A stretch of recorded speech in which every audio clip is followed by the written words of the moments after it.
আবুধাবিত অসম কন্যাই উৰুৱালে ভাৰতৰ বিজয় ধ্বজা।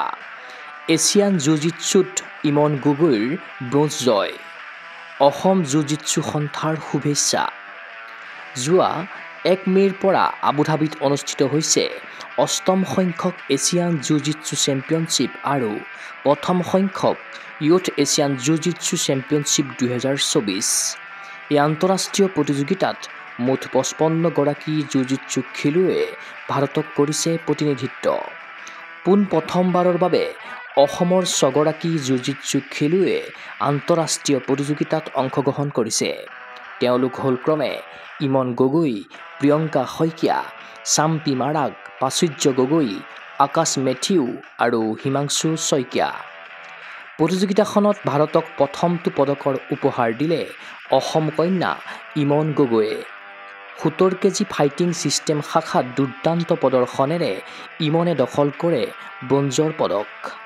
পদক জিনি ইমনৰ মুখত বিৰিঙিল বিজয়ী হাঁহি। যোৰহাটৰ জীয়াৰী ইমনৰ পিতৃ কৃষ্ণগোপাল গগৈ আৰু মাতৃ কৰবী বৰুৱা গগৈ। ইমনৰ প্ৰশিক্ষকগৰাকীৰ নাম হ'ল দেৱাশীষ শইকীয়া।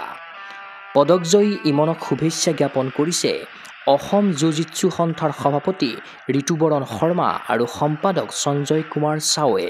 ইফালে ভাৰতীয় দলটোৰ প্ৰশিক্ষক ৰূপে আবুধাবিলৈ গৈছে অসম জুজিটছু সন্থাৰ সম্পাদক তথা অভিজ্ঞ প্ৰশিক্ষক সঞ্জয় কুমাৰ চাও।